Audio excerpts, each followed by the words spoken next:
Yo, what is going on, guys? It's your boy Cesar here with a video here today. Bring you guys a fun After Effects sort of create your very own cool smooth transition screen, something. Regardless, you guys already clicked on the video, we're good to go. So if you guys don't know already, every now and again I like to go ahead and just give you guys some fun little transitions when it comes to just like whether it's like you want to do it for a client package, because for me personally I like to do it on Twitch, right? Or for Twitch packages for my clients, I kind of just add this little added value in there. It can of course bump your price up a little bit or verify a little bit more for people who don't have that kind of like luxury of like being able to broadcast or show why it costs so much, or regardless, right? So yeah, it's kind of fun and very cool. I call it smooth because I use the use of motion blur alongside with kind of having this little cool like subliminal logo in the background kind of revealed with it. Very simple kind of stuff that's going on here, but just another simple thing that you can just add for value once again. And yeah, it's super cool. So 275 likes on the video equals a secret down below, which will mostly be the project file as you guys see right here, which you can just kind of change the colors, all that good stuff, and you can put your logo in there, have fun with it, enjoy it. So let's just get this thing going right here, right now,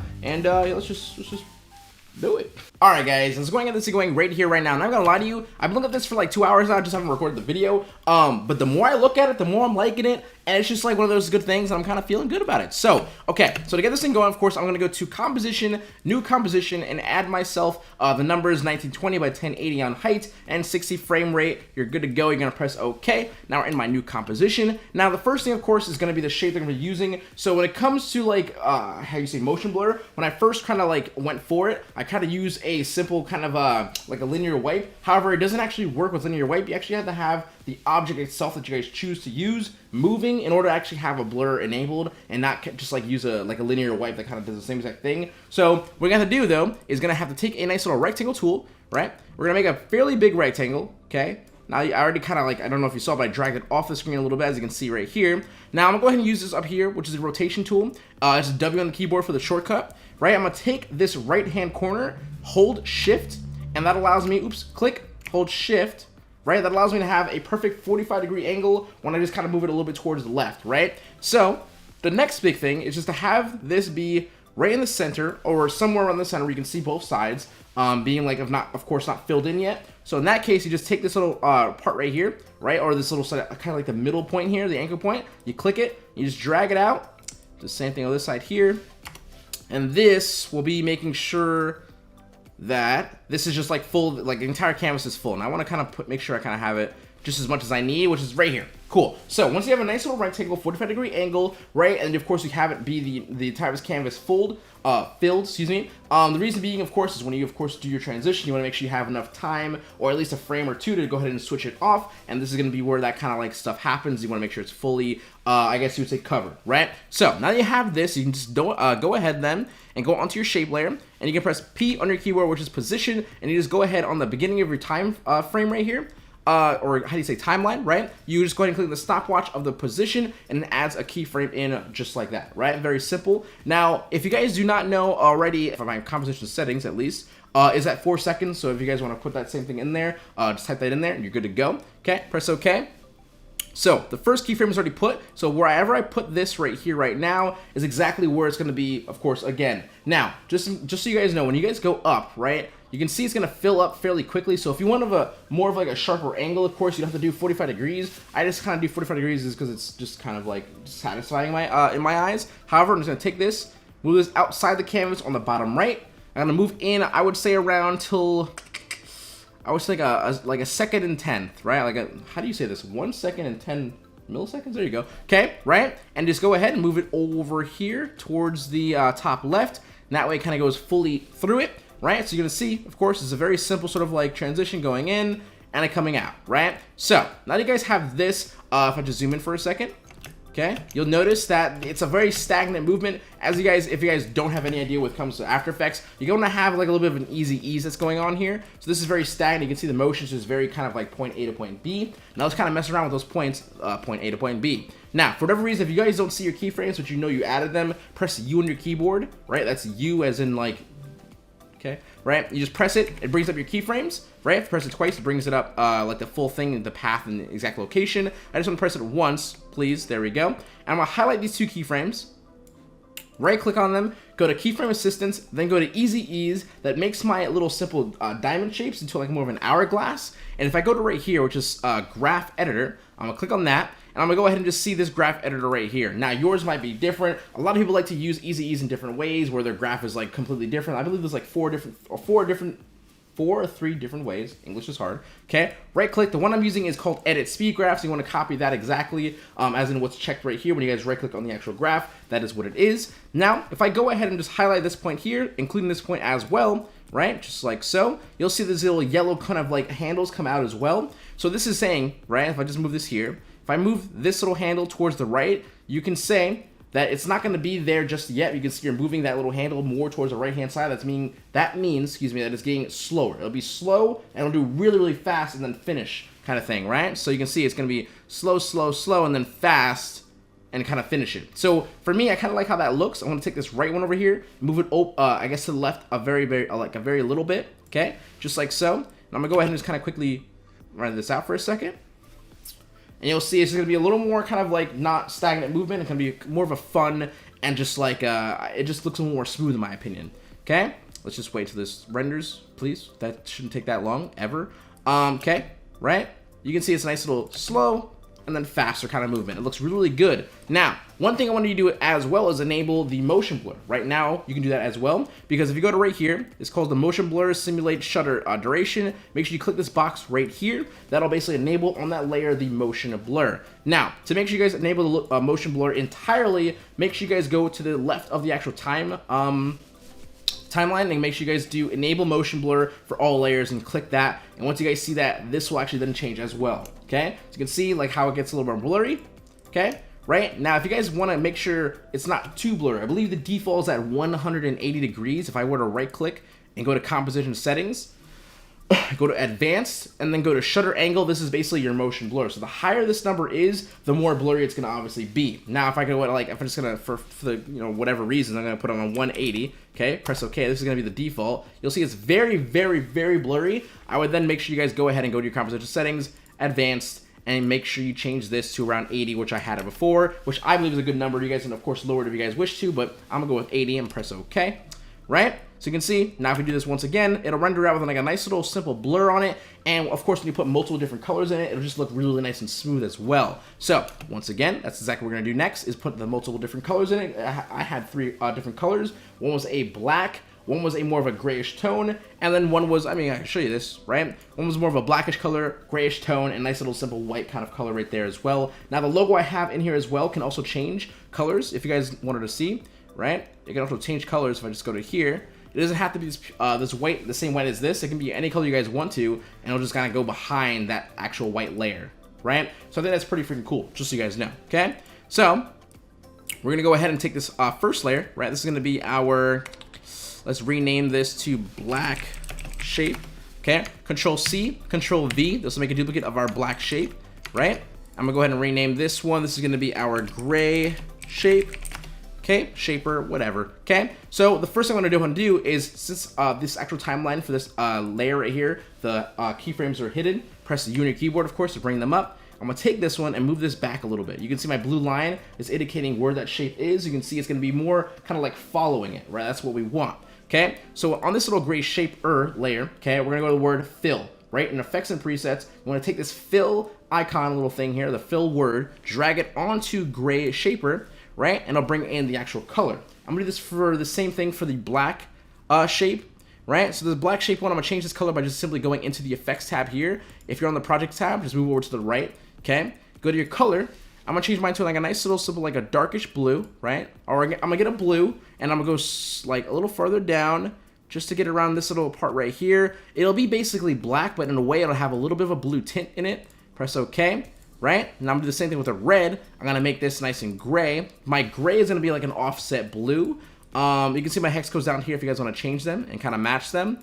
I'm gonna say right about here is pretty good for okay. So you can see, if I were to scroll through the timeline really quickly, you can see the black layer is being followed by the gray layer. If you don't want to follow too close, of course, you can move this more farther down. It'll follow more farther back, right? I'm gonna do the same thing once again, Control C, Control V, and this is gonna be my white layer, my white shape. I'm gonna go ahead and take my fill. It should be already on there, by the way, because we made a copy of it, right? I can take my color, and I'm gonna go ahead and just use a nice simple offset white with a little bit of a gray, or excuse me, a little bit of a blue hue to it. Once again, the hex codes are right down here if you guys want to go ahead and make sure you guys can copy them if you guys wish to. But once I have this, I'm gonna take this, U on my keyboard to show the actual keyframe, move it, and I'm gonna say right about there, and you'll be able to see that when I scroll through, you'll have the black layer come in first, right? The gray layer following, and the white layer just following as well. And you'll see you have you have plenty of time when the actual canvas is fully, I guess, filled, right? To, of course, change your scene, and then it'll come and just kind of gets rid of it. Now, for me, I'm gonna personally say I want my black layer to kind of lead a bit, like a lot further. So I'm gonna put this completely up, like a little bit further, right? I'll take this one, move this a little bit down here, right? So I want to make sure I kind of have it just enough to kind of have like the black layer be kind of fully seen first, right? And then those other ones come through, and I think it looks pretty good like that. Let's just let it render for a second. Okay, perfect. I'll just restart it. Right? Okay. I definitely like that. Very smooth, like I said. It's going to be a very nice, smooth transition. Now, if you guys, of course, want to mess around your keyframes a lot more than I'm going to, but for me, I'm going to say this is pretty good for my sake, and I think I'm fairly happy with that, right? Yeah, absolutely. Yeah, very clean. Very, very simple clean. Okay, so next thing I'm going to do is I'm going to my project. I'm going to go into my logo here. This can be a substitute at this point right now. It can be a substitute for your, I guess, text that you want to use. So I'm going to go ahead and just kind of like alt out, right? By the way, alt scroll is how you guys zoom in really quickly if you guys see me doing it. And if I hold space, that'll have the hand tool so I can grab and kind of move around, right? I'm going to just hold alt and shift, take one of these anchor points, and just simply move my mouse towards the left. That's what will make my nice logo nice and small. Perfect. Yep. That looks really good. Okay, cool. So, right now I'm going to do what I'm going to do is I'm going to show you guys how to quickly mask this actual logo in here. And of course, to make it kind of like almost seem like it's appearing while the actual screen is going through. And that'll be the last part of the tutorial, and we should be good to go. Let's just do it.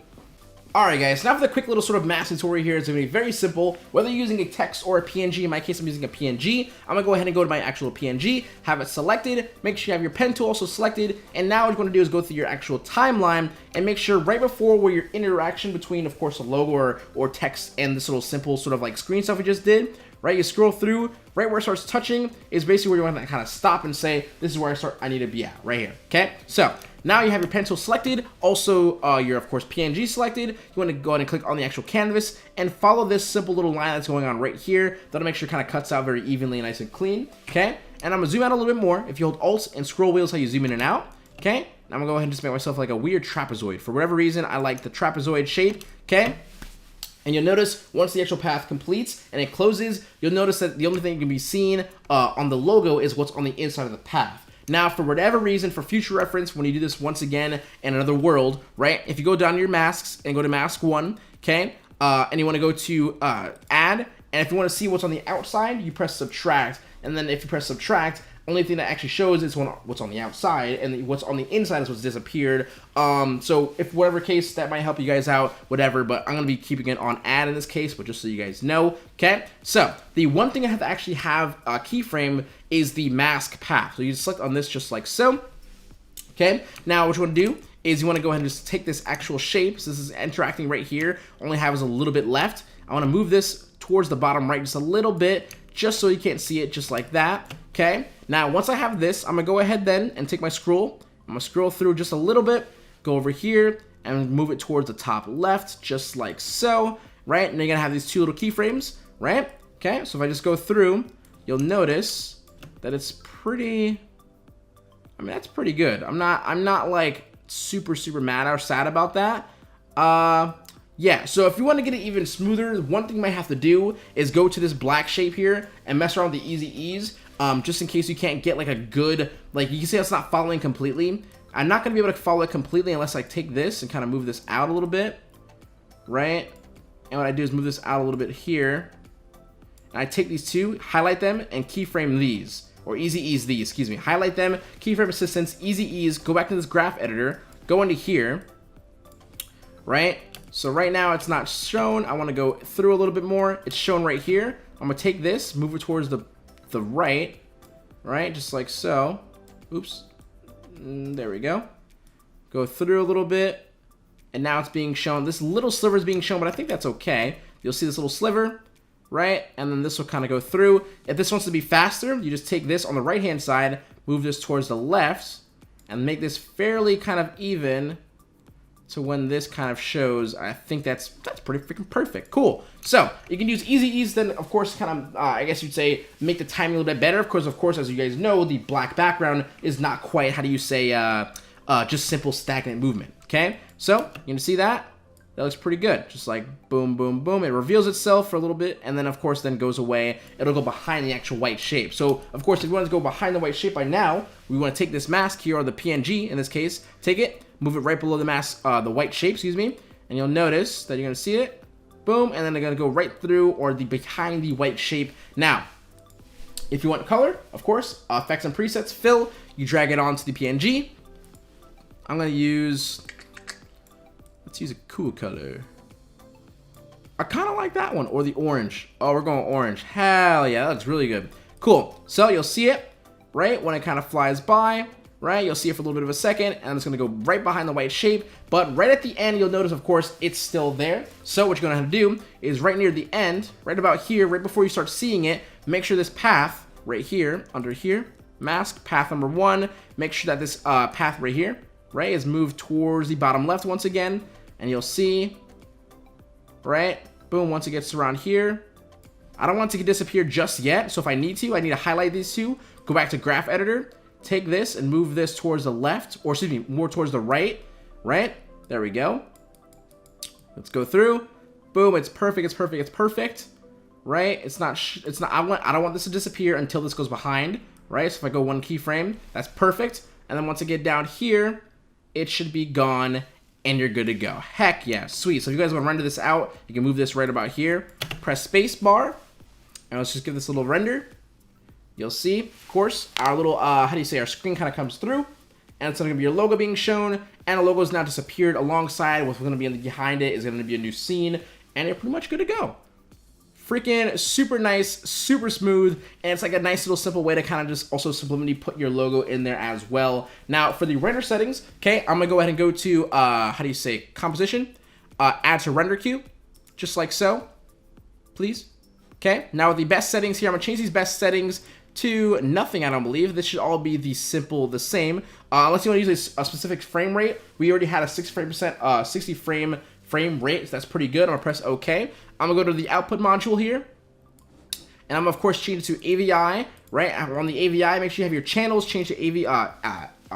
English is hard. RGB plus alpha. Now, if you guys want to, I'll give you guys a different codec. I can't remember it on the top of my head right now, but when you guys use this codec, the file size will be smaller. So when you use it on OBS as a stinger, it won't lag. I will give you that. If I don't give you that, please remind me. I just have to ask someone what it was again. I apologize, I don't know it right now, but you'll have it. No worries. Okay, right? For now, AVI is pretty much fine for when it comes to video editing, but when it comes to OBS, I know you're gonna have trouble if it's super, super big, but we'll fix that. Okay, AVI, RGB plus alpha. You press OK. Of course, you put your output module to something else, and you're good to go, and you're good to render it out, and you're set. So, hopefully you guys enjoyed the video here today. As you guys always know, of course, 2 to 75 likes is a video project file. Yeah, I think this is a pretty freaking dope one. It's a pretty smooth one. I've used this personally. I'm going to be using it for myself, because of course, I needed another transition. The other one's getting kind of boring. But yeah, without being said, that's pretty much done. I hope you guys enjoy. Talk to you guys later. Senso HQ out. Don't forget to keep smiling, stay positive, and stay freaking productive, guys. Later. Much love.